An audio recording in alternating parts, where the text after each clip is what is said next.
Okay, welcome everyone. We're talking about the month of Kislev. Now, we had a question sent in from one of the Talmidim, and he asked to explain the connection between the month of Kislev and the month of Sivan. Month of Kislev when Hanukkah is in it, and the month of Sivan we get the Torah. Now, I don't know. I started to speak to this Talmud of how he knew this connection. We started to get through is very interesting, but the fact that he figured out there's a connection here, I think it behooves us to speak about it. So I'm going to talk about the connection, as Chaim Yaakov had asked, between the month of Kislev, the month we're going into, the one we're moving into, Kislev, and the month of Sivan. And again, Kislev has in it the month of Hanukkah, and Sivan, which has in it Shmos. What's the connection? So there's a very great connection, but like everything, to understand the months is very fascinating, very deep, and it could expand ad infinitum. So let's just start with this: the Sefer Yetzirah, the book attributed to Avram Avinu. So the Sefer Yetzirah lines up every month with certain qualities. There's a letter. Every month has a certain letter. Every month has an astrological sign. Every month has an action in the body. Every month has a part of the body. And every month has a tribe that's connected to that. The tribe is not from the Sefer Yetzirah. The tribe is different counts of the tribe. We're going to talk today according to the Arizal. The Arizal lists the tribes according to their encampment in the desert. So every month, so from the first month of Nisan, lines up with the tribe that was the first in the encampment desert, which was Yehuda. And we go on the next month, second to the second encampment, and so on. That's the Arizal system. So we're going to use that one. Right? There's other traditions that also line up, which are very, very deep, because the reality is that every tribe has different aspects of each other and they're interconnected. Now, let's start. So what is the letter for the month of Kislev? The letter for the month of Kislev is a Samech. Samech. Right?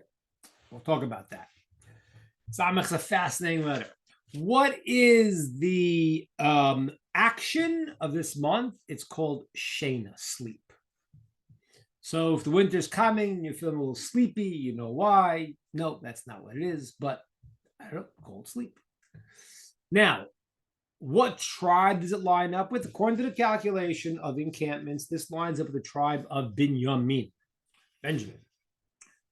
Okay, those are the ones we're going to use for this discussion. All right. Again, trying to understand this month a little bit and understand how it connects with the month of Sivan, the Torah is given. Okay, let's start. It starts with the letter Samech. Samech is a unique letter, right? Because there are only two letters that are completely closed. The Samech, which is a circle, and the Mem Sofit, which is a box. And those are very unique letters. It says, as a matter of fact, that in the luchos, in the tablets, those two letters stood miraculously. What does that mean? Simply that those letters are letters that are complete. And since the tablets were engraved on one side to the other, so if you have an aleph, I understand how it's standing. It has pieces that's still connected to. But when you have a samech, a circle, or a mem sofit, the end mem, which is closed, so that there's nothing connected to, the middle part should fall out.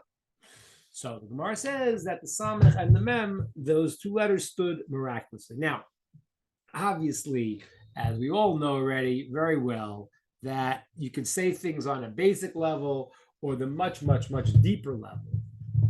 What does it mean, the samech and the mem stand miraculously? What does that mean? Because the samech and mem, a lot to them. As a matter of fact, the name of the Satan that conceals truth from us, as we know, the Satan is the same thing as what's called English called Satan, but the Satan is the same thing as the Yetzer Hara, the force of negativity. It's the same thing as the Malach HaMavis, all the same thing, all the same concept of concealment. So the name, his name is called Samael, which means the Samech and the Mem, and then the name of Hashem, because his job is to conceal, to blind us from seeing Hashem. So the Samech and Mem, as we'll see, standing miraculously, is obviously much deeper than just the idea that, oh, it's all closed. No, there's something about these particular letters, the fact that they're closed, and they're now part of the name of the force of negativity that conceals reality from us, right? Sam El, which is just Samech and a Mem, and then the name of Hashem. It's closed, concealed. Samot makes them blind. All right, okay. So now let's just talk about the Samech a second in another context, and then we'll be able to understand more deeply. So there's another place that we talk about Samech, a few places in a fascinating way. One is in the laws of Bikurim, the first fruit. You got to bring your first fruits. Well, it's an incredible mitzvah that when you see the 7 fruits of Israel, when you see a fruit starting to grow, they used to go and tie a string around it, and that they would know was the first fruit. And then they would take that first fruit and they would bring it to the base of Mikdash, and they would come to the place where they would be connected to Hashem. It's the mitzvah is only connected with the base of Mikdash.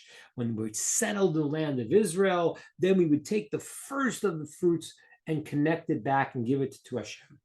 And this mitzvah of Bikurim is very crucial because it's really the mitzvah of being grounded in the land when you have your home. And that's why we came to the base of Mikdash and we said we have to come to the makom, the place of the base of Mikdash, and give the first fruits.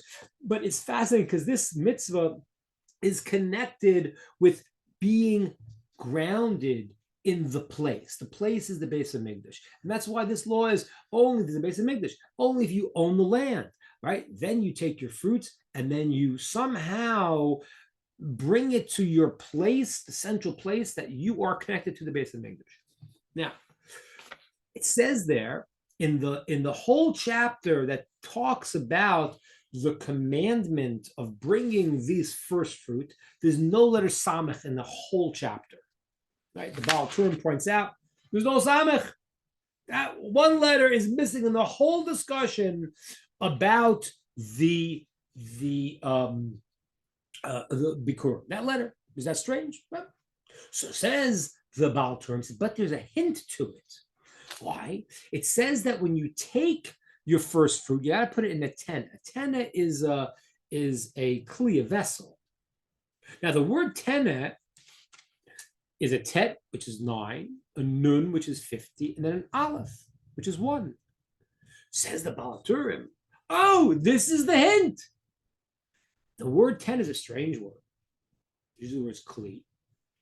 So tenna is also the numerical value of 60. And not only that, that's the proper Bikurim. 1 in 59. Tet, 9. The second letter is the nun. That's 50. And then an aleph. That's how you spell the word, this vessel, tenna. And so therefore, it's 59. You take one out of the 59. There's 1 in 60 is the mitzvah Bikurim. And you bring that. Now, what is this 60? What is this samech that you got to bring 1 of? Samech's a closed letter. It's a circle. And what happens in life is you get stuck in your circle. That's literally what happens. So now I planted my produce and my grain and now I become like we said like Noach Isha Adama, calls a man of the earth, which was there not a compliment according on some levels. So that means a guy who's planted becomes a man of the earth can get lost in that process. He gets caught in the letter Samech, which is the circle. And now he's trapped in that. How do you get out? You take the 1 in the 60 and you bring that to Bikurim. You connect it to the source.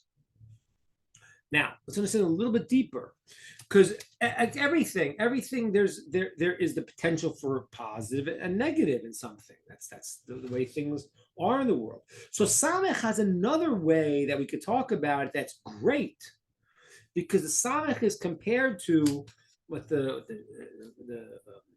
Rav Tzadok Cohen says, and it's brought in many places. The Samech is also what's called the Or HaMakif, a light that surrounds you. And in a certain way, that's higher, because when something is contained, I got it, that's me. When I want to get beyond myself, I have to go to the what's called the Or HaMakif, the light that surrounds the part that I can't contain. It's greater than me, but I want to make a link to that part. So the Samech, on one hand, could be this light that's above and beyond you, but if you get stuck, it traps you. It's literally what's called davar v'hifucho. It's the same thing, flip both ways, like many Hebrew words, right? The shoresh, the root, l'sharesh means to uproot, right? It has the potential. So that's the circle, that if the circle, you have a circle that something's beyond you, and it goes beyond, and then you return it to your source, that's why it has to be the base of Mikdash, your place. So then what happens is you get out of the stuck life of the circle. But if not, that's what we said before, the Samel, which is the force of negativity, you get trapped in your Samech. That's literally how it goes. Now, I'm not going to get, just as an aside, I don't get into it, but the same idea. There's a very strange discussion in the Medrash of when the first Samech appears. And it says when the Samech was created, the Satan was created. Wow. Right? It says Vayiskor, that Hashem closed Basar Tachtena, when Hashem took man and now put him to sleep, and he was in a tardema, he was in a slumber, which is, that's the problems are common when we're not conscious. So at that point, Hashem created his wife, his other half, and then it says he closed the skin. Says the Medrash, that's the first Samech. That's the moment the Satan was created. The sleep, that whole process now, and that thing creates the ability to not see. I go to sleep. My eyes are closed. I can't see. Says the Medrash, a very funny thing. It says, wait a minute, there's a Samech earlier.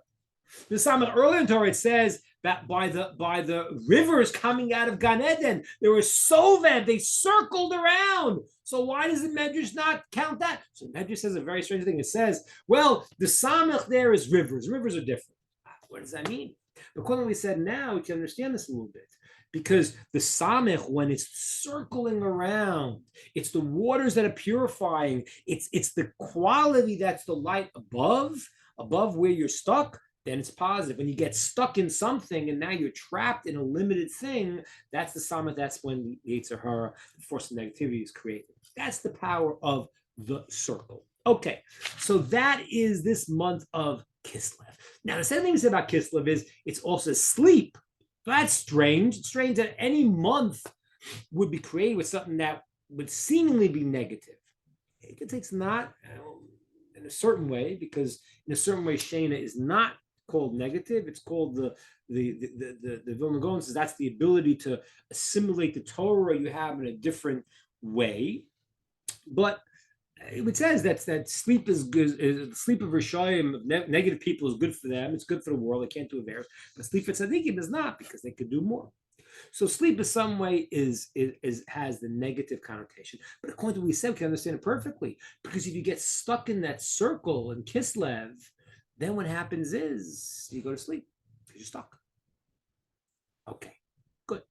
That's what I wanted to start out with, this whole thing of the letter and the sleep. Now, which tribe is it? It's the tribe of Binyamin. Now, let's understand this. Binyamin is the one who has the central part of the Beis HaMikdash in his territory. That's what it says. Hashem says that in the tribe of Binyamin, Yedid Hashem, that Yishkon, that will happen, that the Beis HaMikdash will reside in Binyamin's area. There was one area, one sliver of the tabernacle of the Mizbeach. I'm talking about the Mizbeach altar that was jutting into Yehuda's property. It says Binyamin all day was chayfef alav. He was hovering over it, trying to swallow it. He wanted to get it back. He's like, I have to have the base of in my territory. It wasn't just because it was a bad trait. It was a good trait. That's what it was. And he yearned to get the whole base and make this inside, even that one spot. That's what it says.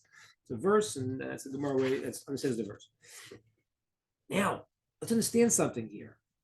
It's fascinating because there really are three. We know there's three base and mikdashes, right? Two we had and one we're going to have. And they all fall in the month of the children of Rachel. So Kislev, when the second base of Mikdash is Binyamin, and then we have Ephraim, which is the first base of Mikdash, is in Tishrei. And then it says, the Ne'esasper brings down that in Cheshvan, which is Menashe, that's the third base of Mikdash. And that's not an accident that in Rachel is when all the base of Mikdashes are all in the Bnei Rachel, right? Because Rachel has two children. She has Yosef and Binyamin, and then Yosef splits into two. So three, and she's 3 for 3. She's got all of the Shechina residing in her place. That's not an accident. That is the aspect of Rachel Imenu.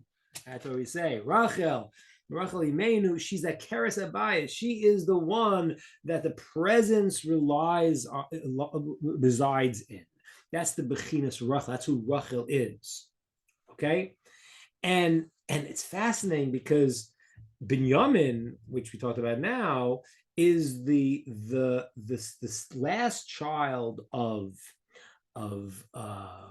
Rachel, and therefore in a certain place she's the completion of Rachel, complete expression of Rachel, and that is Binyamin in Kislev. Now, if we look now, and we made a very fancy chart here, so that way we have a high technology.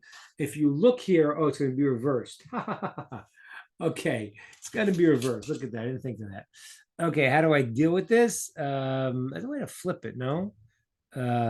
Why again are there 3 temples in north? I don't know what that means. I'm not sure what you have to rewrite the question because it didn't come out. I wrote this here, but unfortunately it came out backwards. So this is not a very good diagram. But what you can see is there are 6 months here, and they line up with 6 months. And that's the way to look at the year. The year lines up 6 against 6. Okay?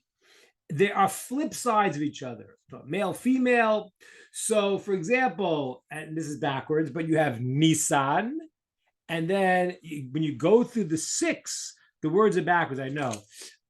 When you go for Nisan and you go down 6, you'll have 6 that parallel it. So Nisan, which is the holiday of Pesach, will line up with Tishrei. Right? They are both the first of that 6 process.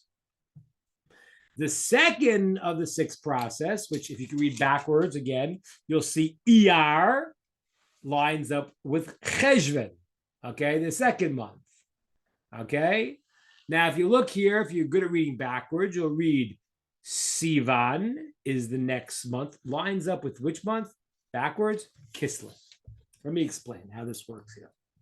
Now, Ayala asked the question, she just was confused, I think, where the 3 months of Rachel, because there's 3 basic Migdashes.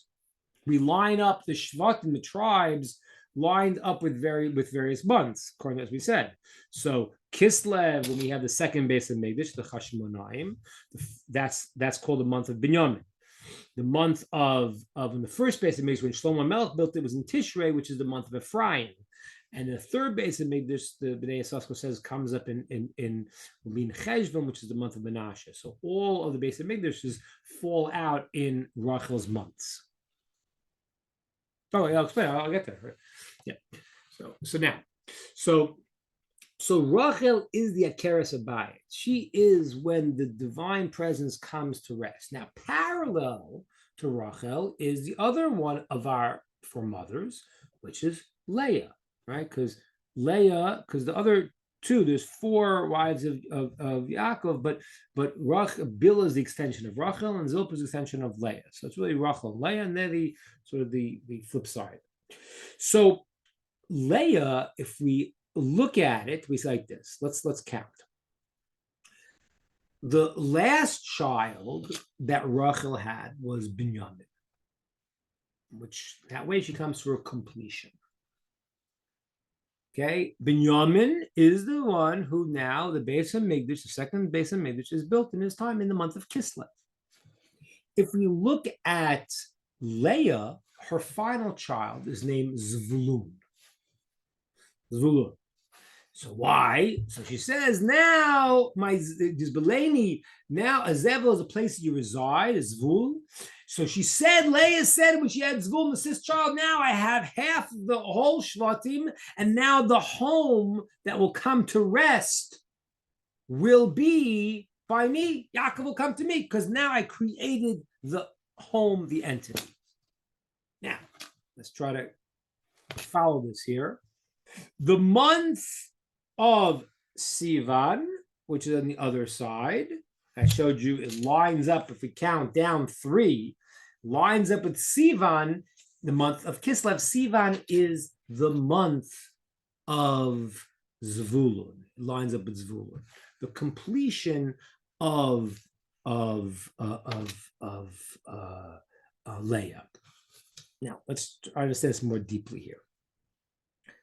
Let's go back a second here.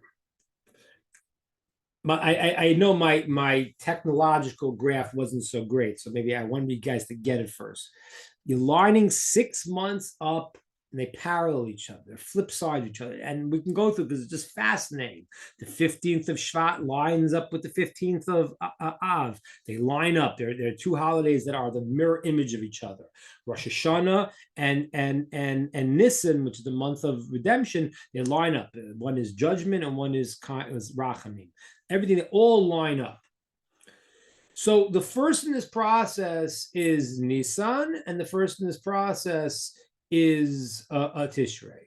Now after that, so that's like the first one, right? Nisan is called the first of the months of the Jews. Tishrei is the first of the month of creation. That's one. Let's look a second at the process of going from 1 to 2 to 3.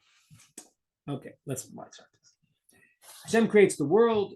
First day, doesn't say Yom Rishon, it says Yom Echad, day 1. Why? Oneness. Oneness is happening. There is no other created entities. It's not the first day, it's day 1. Okay. Maybe that's like Nisan, and then it's like Tishrei. Day 2, what happens in day 2? Day 2, there are created entities. Hashem creates the Malachim, and Hashem splits the upper waters and the lower waters. So this day 2 is the beginning of division. It's the beginning of division. And that's why it doesn't say in day 2, Ki Tov, it was good. Because now there's duality. There's 2. Now 2 can be great if 2 can get together and create another. If 2 can come together and make more and grow. But when things are divided, then that's the problem. So day 2, Hashem divides the upper and lower waters and does not say good. Okay. Now look at the second month in our process here. We had Nisan, the first. On the other side, we have Tishrei, the first. The next, we have Nisan, which is now the counting of the Omer. We're in transition. We're not there, right? It used to be a positive thing to count the Omer. Now we count the Omer because of the death of the students of Rabbi Akiva. So it's not even a positive time, but it's a time that we're not there. We're in transition. It's like the second day. Things have been separated, and we're not there. We have to be. Same thing. The second month after Tishrei is the month of Mar Cheshvan. No holidays. You know, it's considered the month that's called Mar Cheshvan. The question in Halacha, you write Mar, the bitter. Is that part of its name? What does it mean? It's a month that's connecting, but it's not arriving yet. And I mentioned before, that's really going to be the third Beis HaMikdash will be there. But right now, it's in the point of connecting. The third month now from there is, so I have oneness, then I have division, and then the third one is called the unifying factor. The third one is the balance, right hand, left hand, center. It's the scale and it has its balance. When you hit the third is good because the third is, then comes the third text and it explains when I have the contradiction, right? You have one, you have two, and now the third is the unification of the two sides. That's always what the third is represented. Why the third is a significant number, because it always represents that idea. So what happens here? Let's understand. The giving of, right, yes, the give 3 hours, yes. The giving of the Jews in the month of Nisan were trapped in Mitzrayim. Mitzrayim was the place of kishuv, of witchcraft, and they were denying God, and they were fighting that. That was the battle then. And now the subjugation in Egypt was all a preparation to be able to get the Torah 3 months later. The Gemara says, oh, the Torah of 3. You have 3. Well, you have Torah, Nevi'im, Ksuvim. You know, the writings, the Torah, the prophets, and the writings. To the nation of 3, Aram, Yitzchak, and Yaakov, Kol Yisrael and Levi. They got in the 3rd month. This is the Gemara. This is not me saying. The Gemara says the 3rd month. The Gemara itself says that the whole thing's about this 3. We get the Torah after it goes from oneness to division to preparation to get the Torah. That is the flip side of the months. So you have the month of Nisan, getting in Egypt where the Egyptians are pushing us with their kishuv, with their witchcraft, denying the Torah, breaking out of that, transitioning the 2nd month, 3rd month, being able to have a synthesis and get the Torah. And that is really the months of the B'nai Leah, right? That's Leah's time. Leah, in a certain sense, I don't want to get too Kabbalistic, but Leah is, in a certain sense, she's compared to what's called the Dor Deah, the understanding. Leah is that. Rachel is the Akeres Habayis. Rachel is when you bring it home. Leah, right? The Torah is given through Moshe Rabbeinu, who's the third to Leah, right? He's the Levi. He's the one who's the giver of the Torah. So Rachel, Leah, in a certain sense, is the understanding, the wisdom, the knowledge, and it provides the giving of the Torah. The 3rd month from the start, Egypt, contrasting, conflicting Hashem's wisdom in the Torah, and that is broken, and then we can get the Torah in the 3rd month.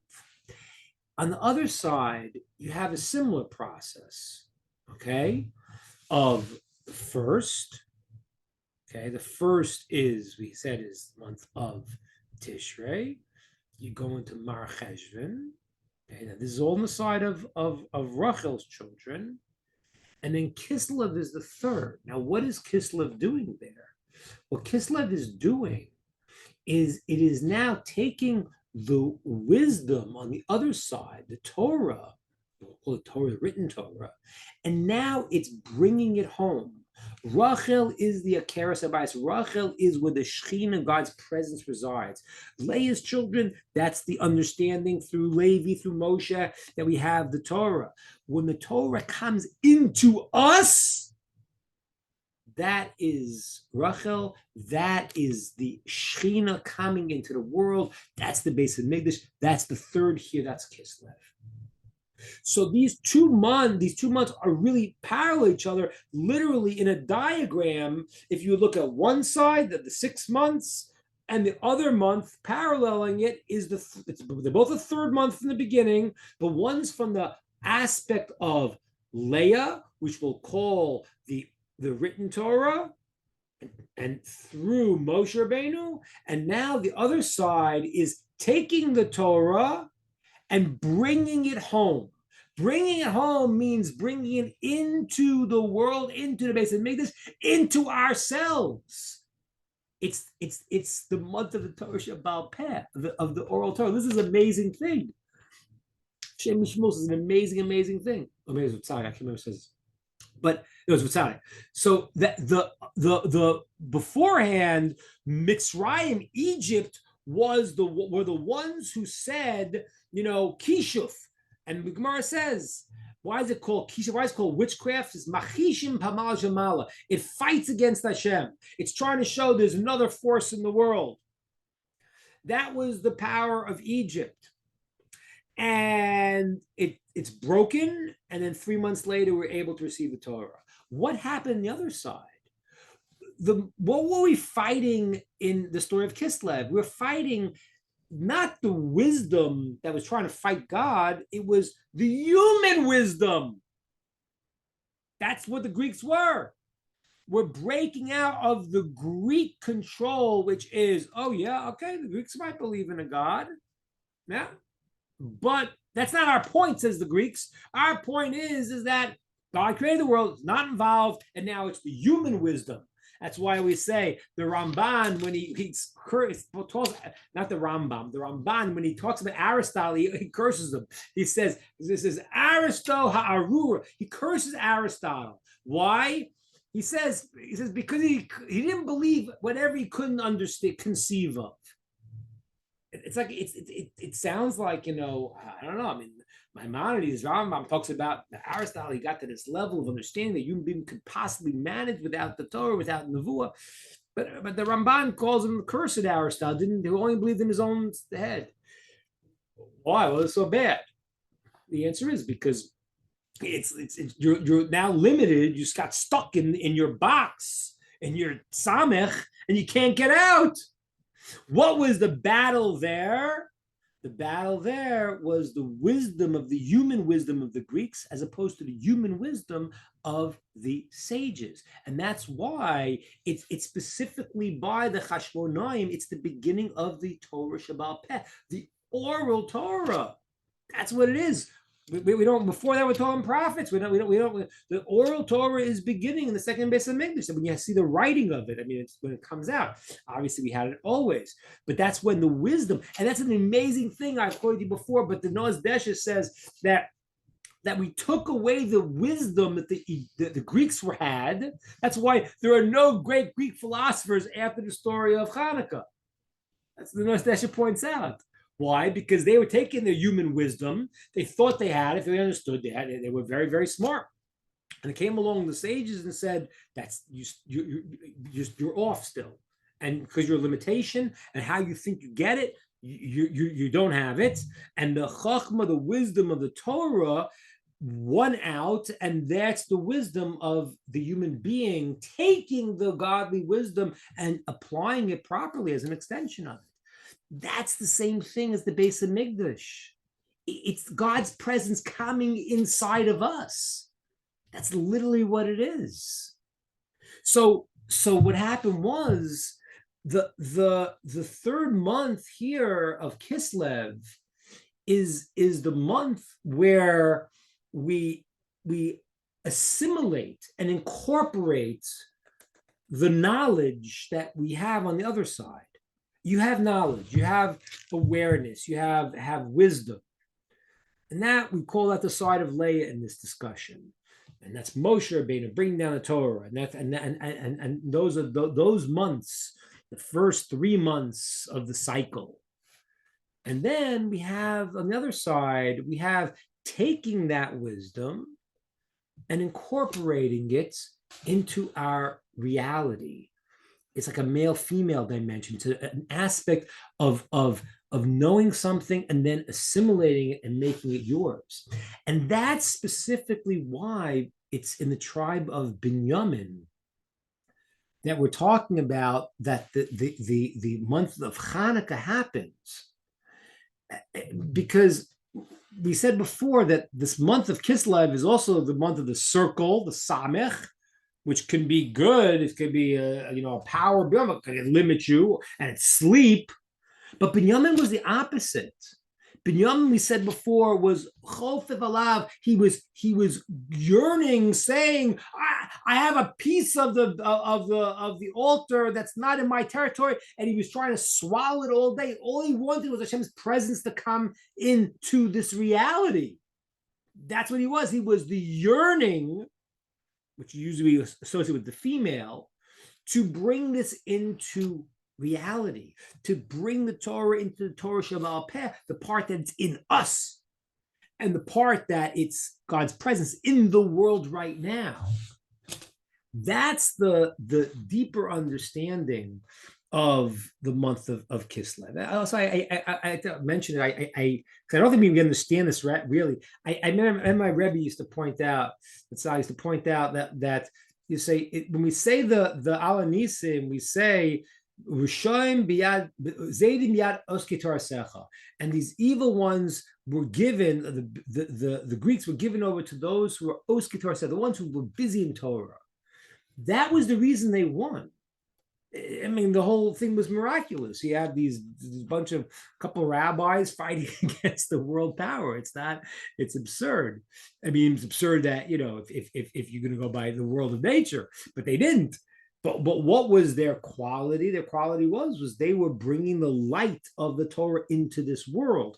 They were the ones, and that's why I've said this many times before. But when you look at the vessels of the base of Migdash, they all have different representations. So the Aaron, the ark, is the wisdom, because God spoke to Moshe from the voice came out from between the cherubim, between the cherubs, above the Aaron. But what happened was that we also know that the menorah is called wisdom. It's light.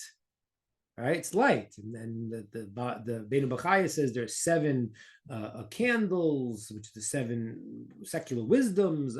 So we see in so many ways it refers to wisdom. So what's the difference? The difference is, the Tzif says, is that the one that's the ark is the wisdom that comes down from above. But Hanukkah, what happened was, we have to light the candle. Means that we have to take the wisdom and make it a human wisdom now that's in lines with the ultimate wisdom that Hashem is giving us. It's a completely different process. Okay, one is the process of from above, and one process is from below. That's why it's specifically we light it. The ark, you don't do anything. Hashem speaks to Moshe from there, but Aaron has to go and light the candles. He's to take the wisdom, and that makes why it's the 7 candelabra branches of candelabras, the 7 wisdoms, because it can be used for good, and for some not. But if you light that, if you have the wisdom above and you're using it, then you use it for Torah, and then it's human wisdom done properly, not like the Greeks were trying to do. That is the deeper understanding of what this of the connection here. Let's just summarize it so we got this, because it's a little complicated. So what we're saying is that the month of Kislev is a month that could be the month letter Samech, which can make you stuck, and it could be Shena, it puts you to sleep. And that's when someone misuses the Samech. Instead of seeing it as a circle that's something beyond him and he gets from, it traps him. Okay, that's when it becomes a physical reality, and a person says, "This is I plant my seeds, I plant this is my job." You get stuck like a rat in a maze. That's the negative Samech. Okay, the positive Samech is I have a circle that's above me. But the Samech and Shena, the being stuck leads to sleep. Binyamin is the month that says the power to go beyond this is to be the opposite. And this is very important. People misunderstand this. It's like if there's some power in the time, we are not Ovdei Kochavim and Mazalos. We don't worship the stars and the constellations. What that means is that you're stuck in that time. No, the time that we have is a special time we're in to do the avoda, the job we have to do. So when we're in this circle that can lead to sleep, it also is the key to be the opposite. And that's binyamin. That's yearning. That is, I want this to be coming down into this world. That is the month of Kislev. And that's why that yearning pushed till the divine presence came back in this month. Those are the months of Rachel. She's the Akeres Abayis. Leah has another aspect, and she is this wisdom that Moshe Rabbeinu has with bringing us down. But then Rachel has to be the one who's the land. She's the Aretz. There's two different aspects. You could have we just came back from Israel. The Torah of Eretz Yisrael. One of the differences is you have a knowledge, but does the land scream to you everything that is about Hashem? Right? Eretz Yisrael. The Eretz is Yashar to Kel. The land leads you straight, Yashar, to Hashem. Eretz Yisrael. That's what the words mean. So the land itself, it is imbued with this holiness because it's come into the world. Which is the same reason, by the way, in halacha, there's an idea that they stand up in front of the Sefer Torah. They don't stand up in front of a rabbi. Well, how could that be? He's a living Sefer Torah. So if a person has incorporated that knowledge, he's taken the heavens and brought it into this world too. That's the month of Kislev. That's the quality of Binyamin. And it does parallel the other aspect of the month of getting the Torah from above and now bringing it into the world below. Okay, thanks everybody. I'm sorry we had this problem with the volume. I will look if you had any questions here. Yeah, so one question is, can I explain the sleep again, its connection to the Samech? Yeah, simple, because first of all, on one level, remember, I quoted the medrash before that says the Torah says the first samech. There's two samechs. The one that it talks about in the medrash is the samech of when the Yetzer Hara is created. That's a circle. When did that happen? Says Tzaddik, when Adam was put to sleep. That's the story. The story is Hashem put him to a tardema, to a sleep. And that's when the Yetzer Hara is created. It's created in the sleep, because the sleep is now you're not aware. You're in a dreamland.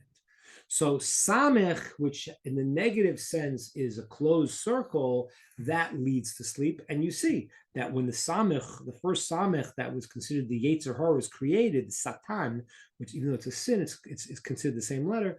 That happened once Adam was put into a slumber. So the Samech and the sleep are interconnected. So Ayelet says also that it seems that the letters of Kislev are divine connection letters. Yeah, every single word in Hebrew is divine connection letters. It's very fascinating. A little bit about the how to understand. I was thinking about it today. How to understand the names of the months, because the Gemara on one hand says they came up from Bavel. Torah doesn't use those terms. So some people like the kind of the rationalists will try to say, oh, well, it's not really.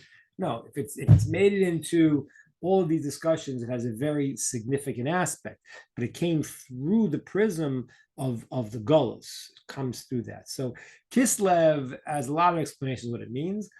One explanation, going into what we said today, is Shmos says the word ksil is someone who's like a fool, and the kalayos is called ksalim. It's called kalayos is also called ksalim in the Torah, and it says the kidneys advise, and the word ksil can also mean a fool. So what does it mean? So he says that if a person really yearns to get the knowledge, and that's what the kidneys are, he says, are doing, they're advising because they want the information. So then when that happens, then a person can receive it. And that's how he says the word Kislev ties into this month with Binyamin, because it was Binyamin's yearning for the divine presence to come into this world. Practically, that was the source, the ability for the lights of Hanukkah to shine. Okay, thanks, guys. And I'm going to sign out, and I will hopefully figure out my problem with the volume for next time, and we will see you soon. I will be sending you a whole list of classes coming up. Talk to you soon. All the best. Bye.